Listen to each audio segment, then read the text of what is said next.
if we each want to introduce each other while Michael's still figuring out why he's not on camera. I But am here. right, so we might as well start with you, Carolyn, because I just mentioned your name. Um, Tell your name, where you're from, who you work for, all that kind of fun stuff. Carolyn Bleischer, hence the name underneath it. Remaxa Boulder. I've been with Remaxa Boulder since 2000, a long time. Before that, I was in Chicago and a Remax agent in Chicago. So I've been a realtor for 23 years total. Here in Boulder, 15 years. Great. So when Remaxa Boulder, I don't know, from Louisville, Kentucky originally, which is what Beth said, via Chicago for a very long time. So a little bit of everything. Nice. And Nice to meet Courtney. you. Hi, I'm glad someone on here knows how to say Louisville.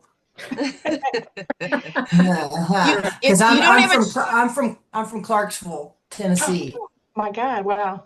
right down the road. Nice. So nice to meet y'all. So I'm a realtor. I was a golf professional up in Boulder County and Indian Peaks Golf Course for 20 years and met Elisa Guida, which I think I'm on her laptop. We share a business and her name is showing up. My name is Courtney, but I work with Elisa. We're Guida Homes. We've been working with the senior segment for 6 years intentionally. We do a lot of educational type of programs to educate them. Most recently, our topic has been the senior scam epidemic. And we've been doing a lot of educational, informational, trying to protect them because once their money's gone, it's gone. So all you can do is prevent it from happening. So, but we also help, with the hands-on downsizing from the thought in their head to downsize till the final, day that they close on their family home. We do everything in between. So I'm sure we'll talk about that more throughout the podcast. But it's a rewarding, it's a lot more rewarding of a career than the golf industry. And I get to play more golf now. Thanks so much. Erin, go ahead. She's muted. Okay, I need to figure out how to use this. Okay, hi. You think I'd know by now. My name's Erin Mirandola, and I live in Greeley. I work out in northern Colorado, and I've been in real estate as selling since 2016 and as an assistant 4 years before that.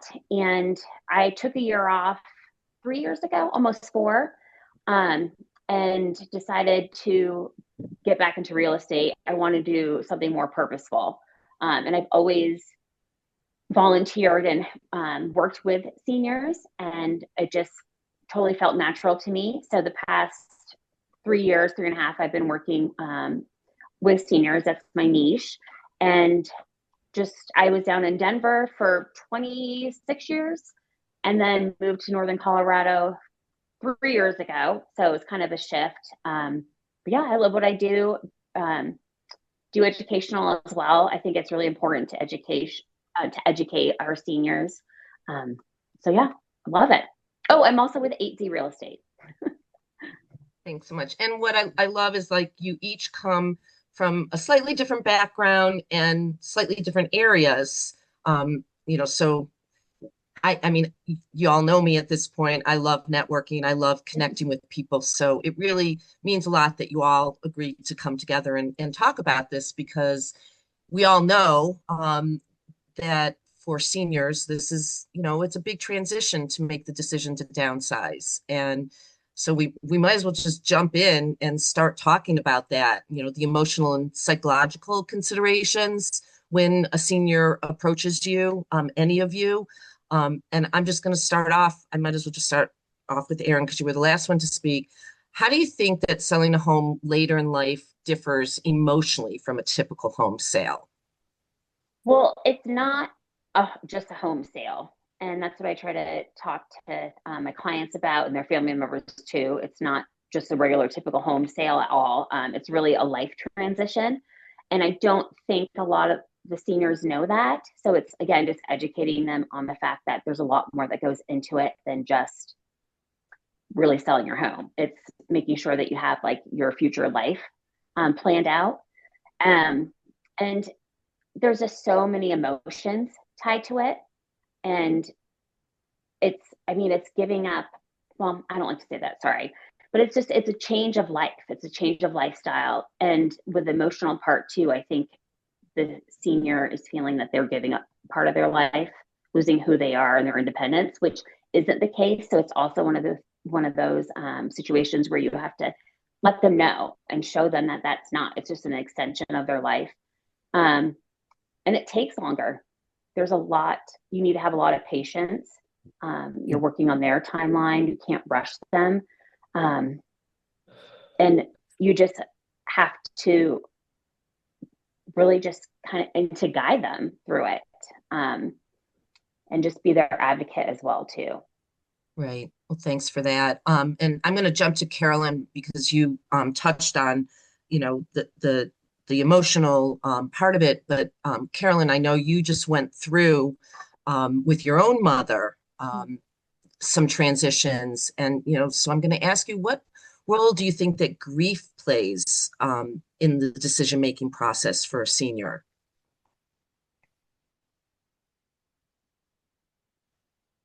Carolyn, did you hear me? Are you muted? We're good. We're Okay. good. I'm talking and not realizing. I think grief on several levels.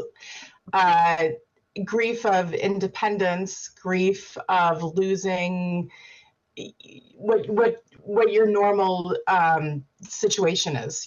Change and grief are kind of similar. When you change any kind of situation, you're grieving your past, and not really the unknown of the future is a way of grief. I do think grief, especially if there's a couple and one of the people has passed away, I think there's a lot of grief involved in death. It's tough. I mean, listen, it's been almost a year since my mother died, and she was in a memory care facility. But literally a lot of transitioning over 4 years.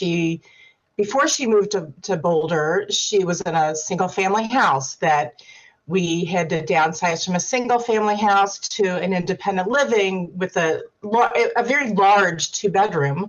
And we had to downsize that. But her grief of leaving Kentucky, leaving Louisville, and moving to Boulder, as Beth alluded to, was difficult. And that grief of moving and not having a car, and then the grief of moving again to a memory care. There's a lot of grief involved in multiple situations.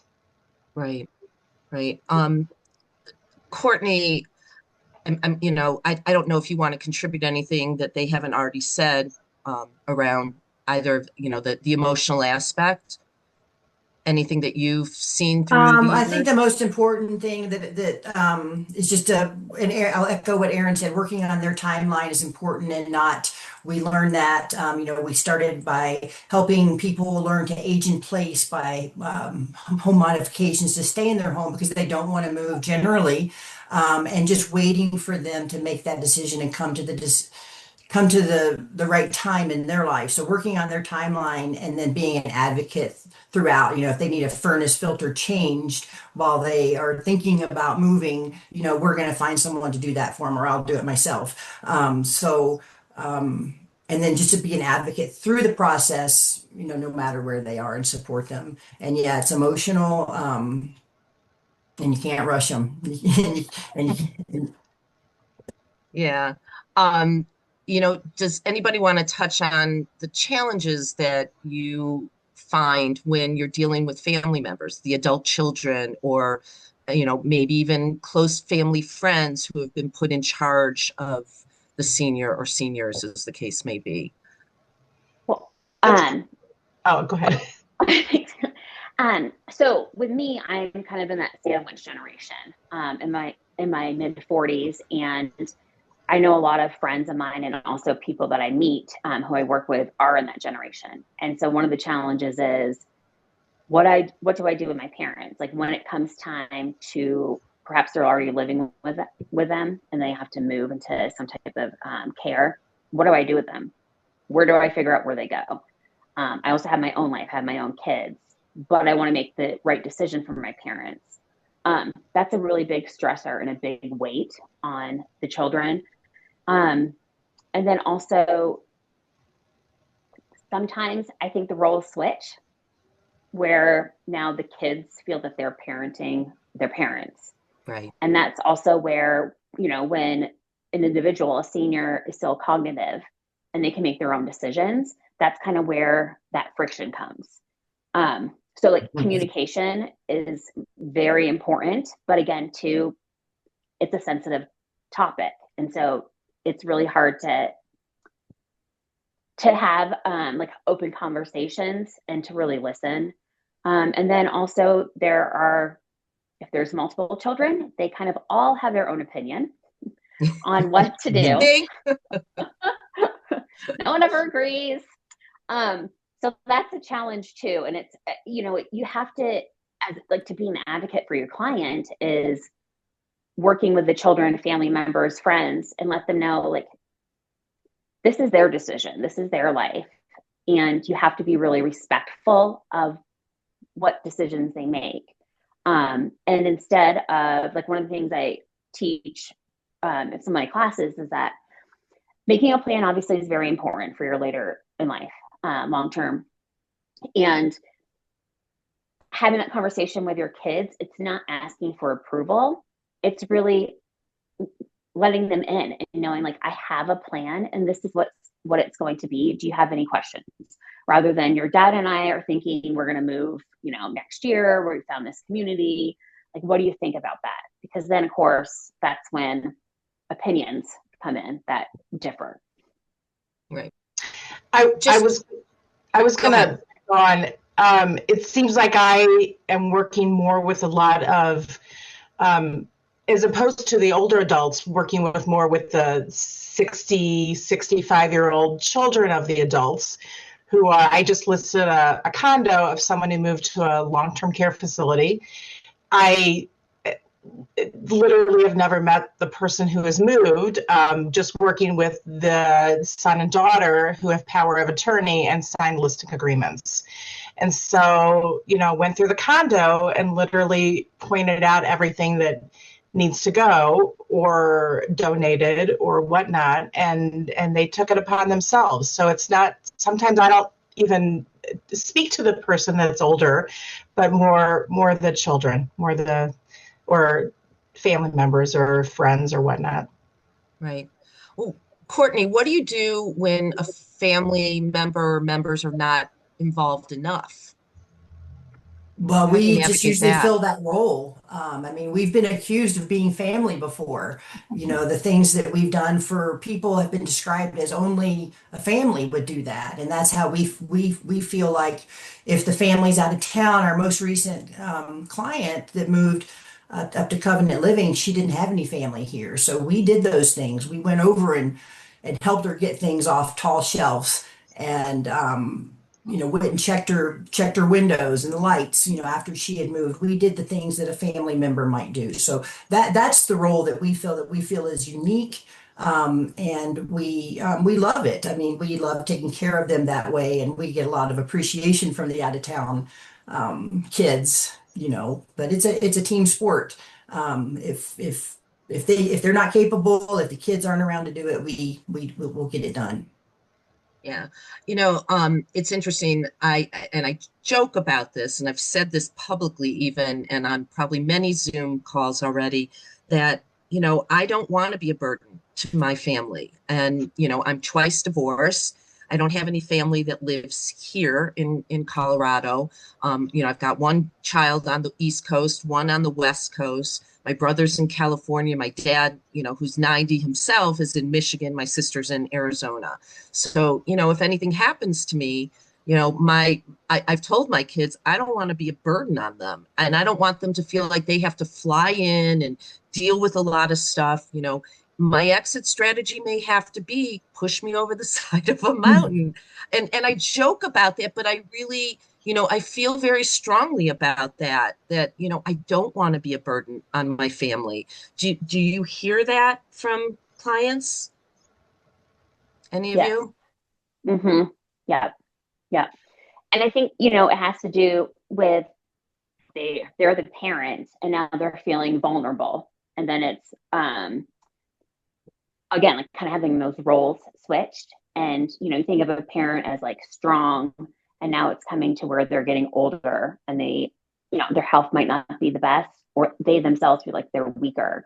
And then it's just, they're now kind of dependent on their family. And that is actually, I think, like a really big weight that a lot of seniors have that sometimes I don't think they express. Yeah. I'm sure I've said this to each of you. I have not directly worked with Aaron or Courtney, but Carolyn, you and I have worked directly together on a couple of senior projects. And there was one a couple of years ago, I guess already. The gentleman had just been put into hospice, and his brother lived out of the country. And I believe Colorado and was on the East Coast, and he thought everything was set up and figured out.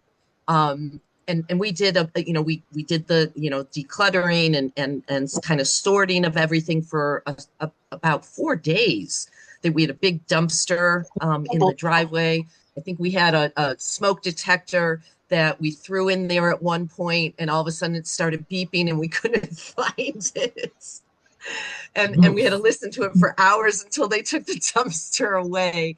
But I remember, it was so sad that, the brother left thinking, okay, everything's good, and he was ready. I think he was going even back to Israel. And then his brother ended up dying a couple of days later. But what was so beautiful about that particular job was that the family really didn't want, they got whatever they wanted, from the house, but everything else was given away. We had a big giant giveaway day, because there was just nothing else that really could be done with it. And you know, I guess we asked for donations to an organization. I can't remember which one. But I thought that was a really, beautiful kind of agreement that the brothers had, on how to manage it all. And, I personally do also get very involved in my clients' lives. I mean, how can you not, right? I mean, it's a very emotional time for most of the clients, especially when we're going through the stuff, the actual stuff. I had one client, the realtor had reached out and had asked, for us to help get the house decluttered. I think he wanted to list it within 2 weeks. And when I walked in the house, I'm like, there's no way this person's going to be ready to have this house listed in 2 weeks, only to find out that the reason that the realtor was really pushing it that quickly was because he was going on vacation and he wanted to list the house and not have to worry about it. And it put so much His pressure. timeline. His Yeah, timeline. it was Yep, his exactly, time. right? And she didn't have any family. There were some friends that had kind of persuaded her to move into assisted living, but she didn't really want to. And, the whole experience was just so sad. And in the end, she never even really fully moved into assisted living. She ended up having a heart attack and died. Oh my gosh. And, it was Probably because he went on vacation. That's what put her over the edge. Yeah, right? Yeah. I mean, let's say when people move, it's the biggest stress, and oftentimes my understanding is, as people move into a long-term care facility or assisted living or memory care, the change really, people don't live a long time unless they're at a point in their life. But it's difficult. It's a difficult time and transition in people's lives. And, my thought is, as Beth alluded, that we're there to support both the person moving or the family members. So to me, it's not only the person who owns the house it's the people around them that are part of the situation. And so even though one person is signing or one person is power of attorney, there's just multiple people involved in decision making. Right. It's funny when I decided to go all into my business, I guess it was 6 years ago during the pandemic. Um, I don't really think that I thought through how truly involved I was going to have to get into my clients' lives. Especially the ones with any type of cognitive decline, navigating all of that senior care stuff. Um, on top of selling a home, it's overwhelming. It really is. So how do you guys handle that when you're dealing with somebody who has so much cognitive decline, and maybe a family member isn't, and there is no family involved? Do you find yourselves ever having to call area agency on aging or adult protective services, or, any of that kind of stuff? I mean, I'm now collecting emergency contact information when when anybody hires me, quite frankly, because anything could happen while I'm there. I mean, we've had fires, we've had dogs die, all kinds of stuff, and a client die and have no idea who to contact. Um, you know, how are you guys navigating all of that? And is that something that you even thought about when you decided to work with seniors? And is it something that when you're going through any type of senior transition certification, do they discuss that even? I like to do like a kind of like a consult intake. Intake sounds so medical, but having that it's not like a listing appointment. Like you go in, you really learn about the client, like where they are now, where do they want to go, and then also ask those like pertinent questions too, like do you have a will, trust, do you have a POA, medical, financial, are there any other Medicare, Medicaid, doctors, things like that, again, because it's actually it's going to help you get a better picture of their life and like what people you're going to have to bring in. And, I like having a team of professionals behind me too. And as we know, like every situation is different. And so then like looking and having that conversation, I'm like, okay, if they don't have these resources, these are the people that I know and I've trust and vetted that I can bring in to help them. And it's never you Right. have to use them, but it's again just showing them that there are resources, because I think a lot of times they don't know. They don't know what they don't know. And so it's hard. Obviously I'm not a doctor, but I think it's just important to have that information again too, because you don't know. Things can happen, and then we're the ones like, now what do we do? So Right. Right. Right. Yeah. I mean, I was just helping a woman this past weekend, actually pro bono. And she's not a senior, but she's in her 50s, brain injury, really struggling right now because there was a flood in her house, and she's not looking to sell it. But still, navigating all of that during a crisis time, it's really, really hard, and it's heartbreaking. But it can be very heartwarming, right? Because if we can help them and guide them and give them the resources that they need, I mean, that's why I do events like Aging at Altitude. It's coming up on April 4th at the Boulder JCC, and I don't know if any of you are planning on being there, but I have now given a presentation, I think 6 times in a row at this point, and I have people all the time that walk up to me after the presentation say, how do you know all these people and all these resources? Like, you go out there and you just find them. And that's why events like Aging at Altitude are so important. And you're seeing them more and more and more because seniors really do need those resources. And I don't think our, county and cities do a very good job at really reaching out and explaining to seniors what, is out there for them. And it kind of falls on all of us, right? It really does. Um, I have a quick question. sure. Um, Carolyn, you were mentioning that often you're kind of like helping people move into a new space, a new setting, whether that's like aging with care and whatnot. I'm wondering, like at the start, for better or worse, realtors come with the industry comes with baggage. Not any of you, but the industry does. Do you guys find that you need to do anything at the start to like kind of build that trust so that as people are going through this major transition, whether it's dealing with their home, their most expensive asset, or all of their stuff, that you're doing something to kind of like break that cycle and build that trust with them so that you become part of that trusted resource for them?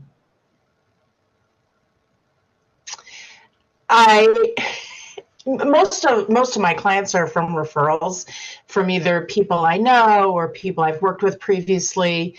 And so I hope that it wouldn't be so difficult to build that trust. Just as a referral, it would be more of a flow. Uh, I I think part of it is just kind of a persona. If you feel genuine, if you feel, like you're not a salesy kind of person, which I am not. I'm just me. I always tell people I'm just me. I'm no one different. I'm not, eloquent. I'm not, high maintenance or anything else like that. I'm just me, and I'm very personable, and I think people really appreciate that. So I don't know if I really need to do anything. I think, I hope that it's more natural. I agree. Authenticity is number one, and you build the trust. Like referrals are the best. They come with the trust built in, right? But we get ours through providing the value, getting to know the people in a non-sales setting. We tell them in our presentations, "Hey, we're not here to sell your house. We know you don't want to sell it. When you're ready, you'll tell us." But we let them know that we do that. But then we provide value and education and information, and we do things for them that are not tied to selling their house. We'll go over and change their furnace filter. We'll give them referrals. We'll make phone calls to get them estimates on a new water heater. We'll do all those things, and that builds trust. The Yeah. service we do before they Yeah. hire us. Yeah. Yeah. One of the things, it's kind of touching on that. So when I started networking in like the senior professional networking groups, it was as if I had like a big like A on my just I was like realtor, ugh. And it took a long time to gain trust of other senior professionals because from my experience, and I'm guessing you probably all feel the same way too, we get looked at as like a used car salesman, and like you're salesy. All you want is to sell my house, and you get all this money, and you're rich. Well, that's not the case, but that's another day, another topic. And it took a long time to show these professionals like my value and what I do and how I'm different. And then to get the trust from them, because a lot of our referrals can come from those professionals. So I found that to be actually one of the hardest things to overcome and focusing on seniors. And then again, too, like working with seniors, it's like being yourself. Like, I don't think the majority of us are in this to make a lot of money. It's really because we have a servant heart and we love to help people. And like, I like to say, like, even if someone doesn't work with me, or, they are aging in place and it's not like their time to move to sell, all I care about is like, and I tell them, like, as long as you're better off when I first met you, that's all I care about. I don't care if, you're ready to sell your home. Like, if, change the furnace filter, like if I can do that for you, and that makes you better off like than when I first met you, like that's great. And I think obviously it's just the showing those like little things that we do and then being authentic really helps build that trust. Yeah. Yeah. One of the things that I've been talking about a lot lately, especially with my involvement at the Boulder Chamber and knowing John Taylor, the president, I'm very concerned, especially in the Boulder area, for all the seniors who are staying in their homes probably longer than they should because, as John said in a Zoom meeting that we had a couple months ago, and I don't remember who else was on that call. Most seniors in Boulder, I think there's this misconception that they, because they live in these Boulder houses that they've been in for 50, 60 years, maybe, that there's so much equity. Why aren't they selling the house and just moving to assisted living? And I think we all know it's not as easy as that, right? Because they may be real estate rich, but as John said, rather income poor because that equity may not go as far as they need it to because assisted living is as expensive as it is. So how do you guys manage, that conversation about, the actual money that they're going to get out and, the value of selling their home and especially if they haven't been keeping it up to date and doing the repairs, Mm-hmm. then you're bringing in sometimes an investor, right, and selling it for 70 cents on the dollar. How do you guys work through all of that? One of the first things I like to when I like meet with a client is ask if they have a financial advisor, um, because they in their mind think they have all this equity. When they sell their home, they're going to have $400,000. It's going to last them until they're like 200. Um, but it doesn't. Like a lot of people don't understand the cost of community living, and there are tax consequences when you sell your home, and there's all these things I don't think they know about. And so I like them to go talk to someone if they don't have a financial advisor about their plan. That way, you just don't rest on your laurels and you're like in your head, this is like the greatest plan ever. You sell your home and then you find out this isn't going to really help me. It's not going to, Right. Carry me through. Now what I do, and then that just adds another stressor on them. So I like to direct them in that sense too. I just find that to be a little bit more helpful. Are you discussing this amongst other real estate professionals, whether they're senior transition specialists or not? Is this something that's being talked about in the real estate community in general? Carolyn or Courtney? Carolyn, are you thinking? Or are you about to talk? No, I'm thinking. I'm thinking. Courtney, do you have a better answer? Yes, well, we always talk about having a plan before there's a crisis. So, and we're part of, I didn't mention this, we're part of Keller Williams. Elisa is one of the owners of the office downtown. And there's a division, I think it's called Keller Williams Real Estate Planner, and it's focused on all the resources you need to gather to help them make the best plan. And part of it is the financial planning. I mean, we're not going to sell a senior's house unless we know that they have the money to go where they want to go. For instance, this last client wanted to go to Covenant Living, and she had to do the application. We worked with a financial advisor before we put the house on the market, to know that she was going to be able to pull this off. So that's definitely a component, and no one's ever been homeless on our watch. And yes, it is extremely expensive. Covenant Living, I don't know if you all are aware of that. They have a benevolence program. So if you qualify to go in, if you live there and you transition through independent to assisted to memory care to skilled nursing and you run out of money, they don't kick you out. They have a benevolence program. So she has now the security of knowing she's in her forever home. And she's probably got enough money to live another 20 years there. But if she runs out, she's not losing sleep over it. But we definitely have a plan, a financial plan. Do you guys think that there could be some more creative solutions to keeping, and I know this doesn't help you necessarily, but maybe it does. Would there be any benefit to selling their home to, I don't want to say investors. I don't know what the right, people are these days. But again, going back to that, maybe some of them just shouldn't go into assisted living, but could they sell the house somehow, but bring in other people to create more of like a senior group home kind of setting? Is that something that the real estate industry is trying to figure out for seniors? How to keep them in the house if they really want to be, but sell it to a group that could manage it for them better? Is that something that's being talked about at all?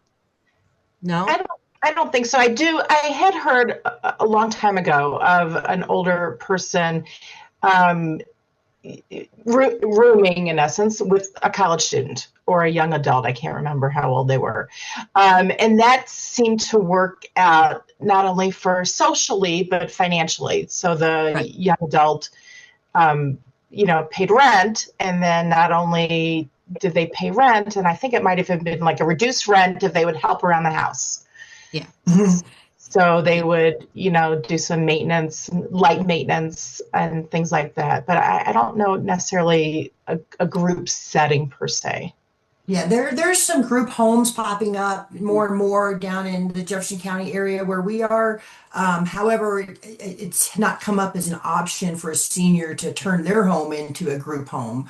It is talked about occasionally as an option for a senior to move into a group home, but I think there's a lot more complications to turning a senior's home into a group home. I like the roommate situation though with the younger person. I think that's a Yeah. great solution for the right people.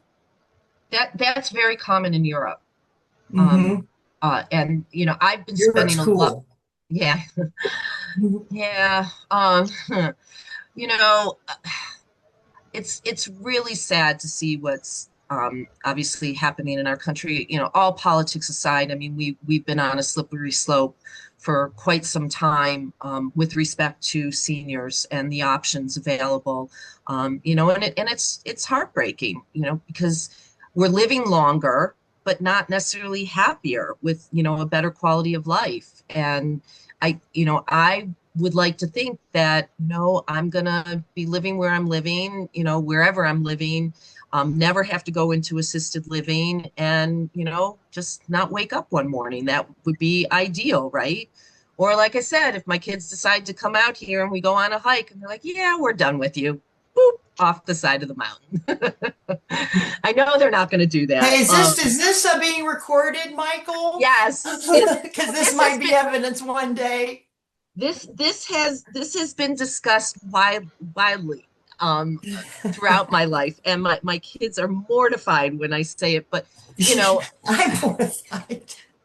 I'm kidding on some level. I don't. Again, it goes back to being a burden, and I don't want to be one.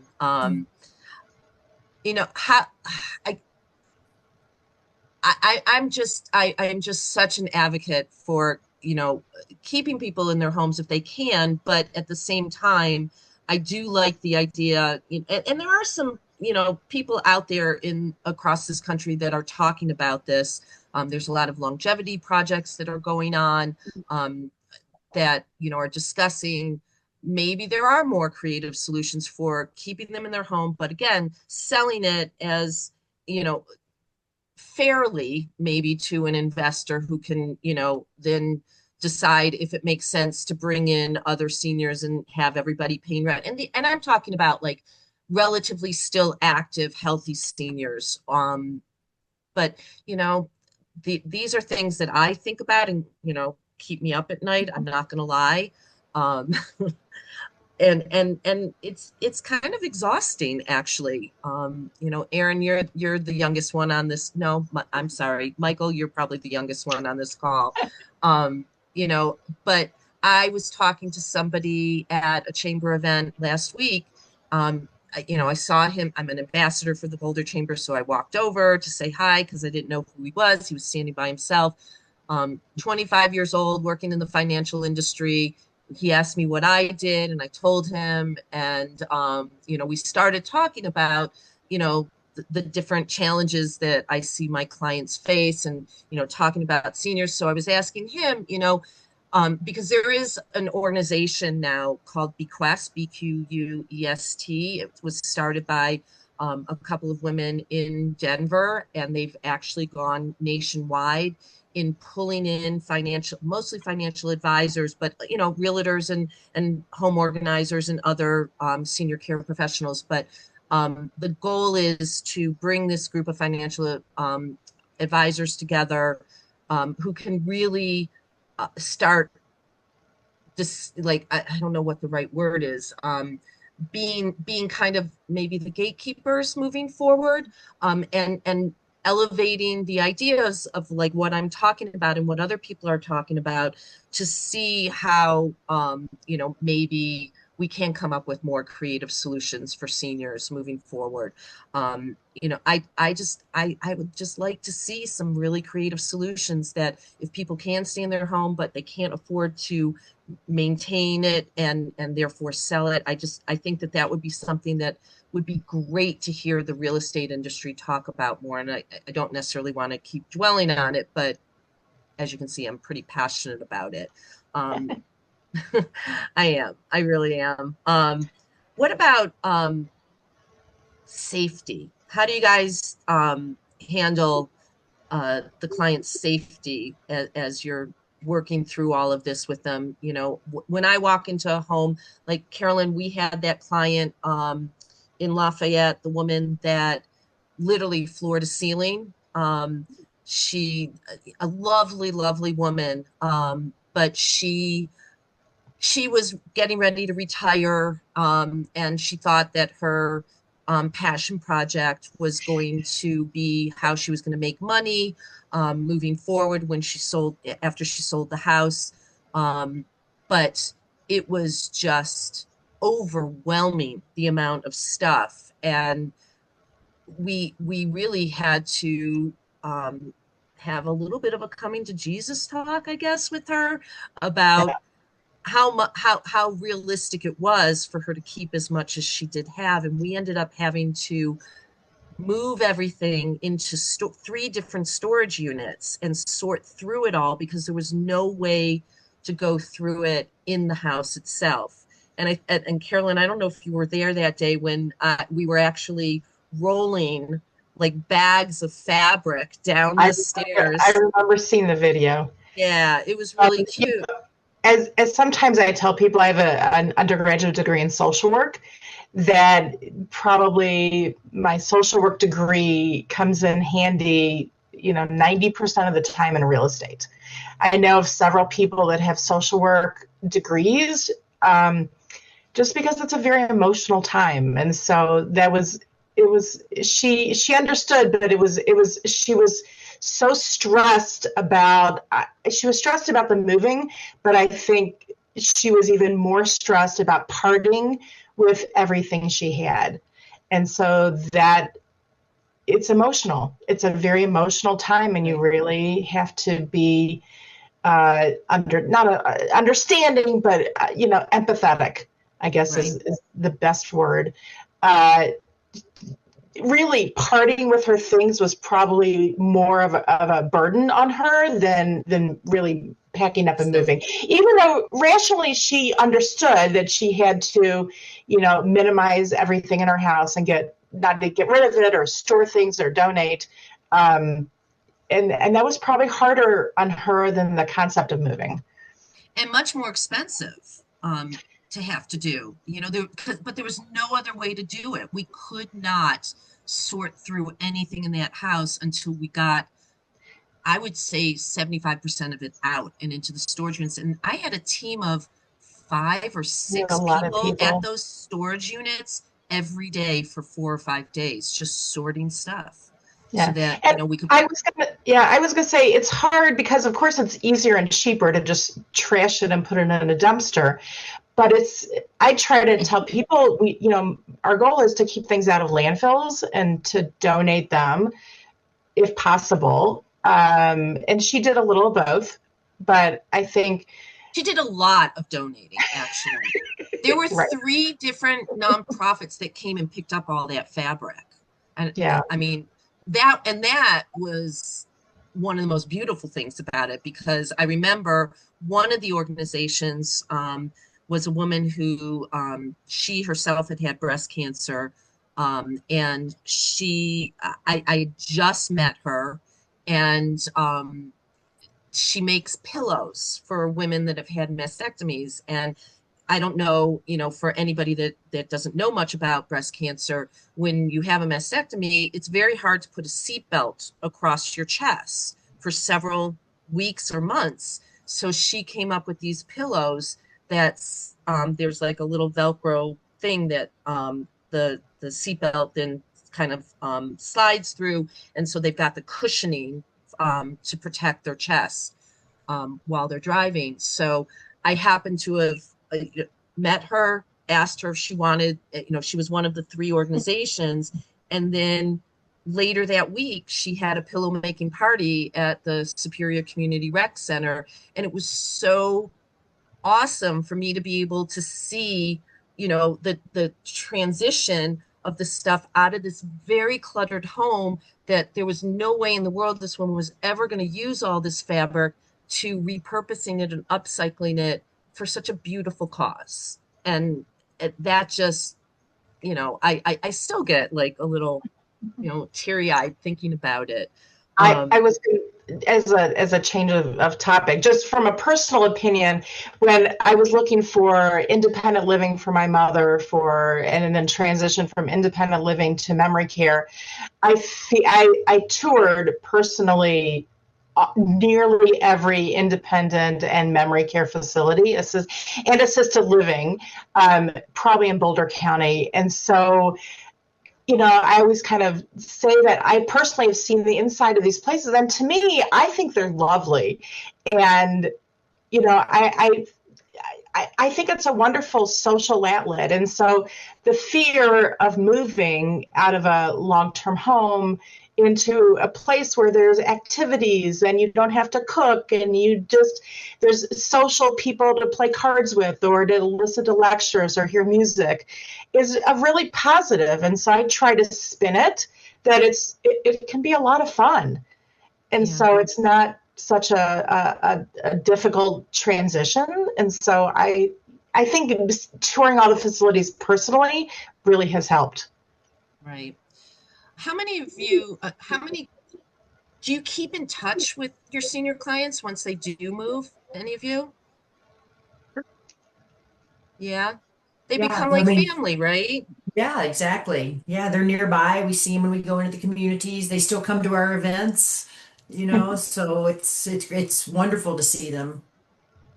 Yeah. Yeah. I mean, that's one of I think the most beautiful things about what I do as well, is that, you get very personal and intimate with these people. And, I trust me, I've seen a lot of stuff that I can't unsee in some homes.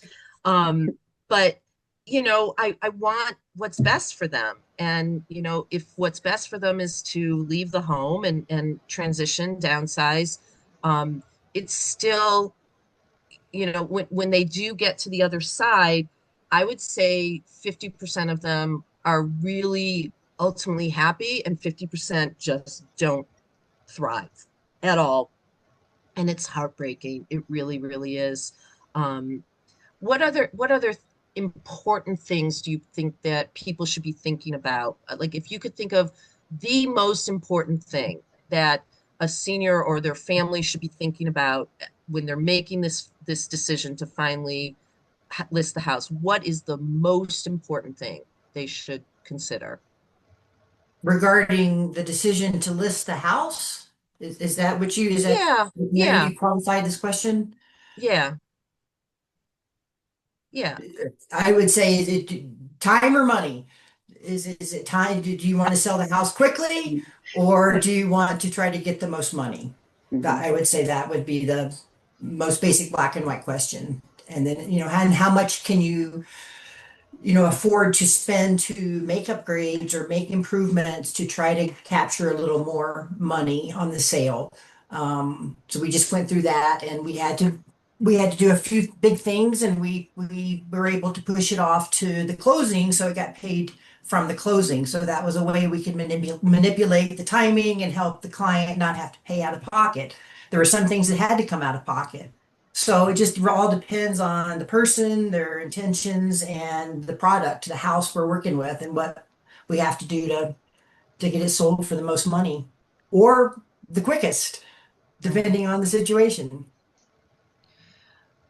I know that we're running out of time.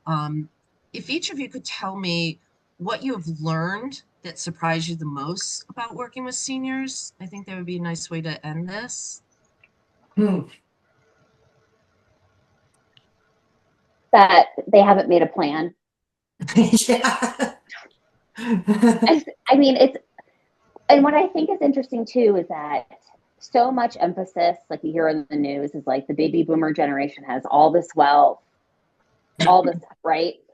And yes, they do, but I feel like a lot of the clients I work with don't. And I think a lot of it also has to do with the fact that they don't want to accept the fact that they're going to die. And that's why they don't create a plan.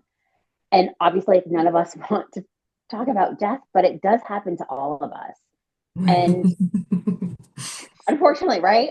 Right. And so it's just having a plan, because as we've all talked about too, like you could be in the great health and then it's crisis, like just one fall, one, anything, a stroke.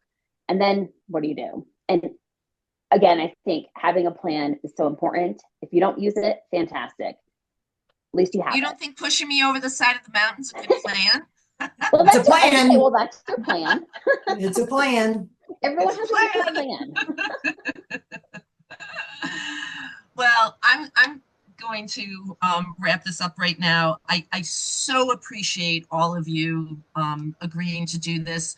I know that sometimes it can be weird because you're all in the same industry and you're all connected to me, but you all bring different strengths to the table, I think. And when I have a client who is looking for a realtor, and I know I said this to all of you when we first engaged, it's really important to me that I match up the client's personality with the realtor's personality. And that goes for any professional, right? Like, there's so many placement agents out there, and it's hard to choose because they're all really good, but I do tend to want to match up the personalities as best as possible. So I so appreciate you all agreeing to do this, even though you're all, competing against each other. But I'm in a group of professional organizers, and we share resources all the time,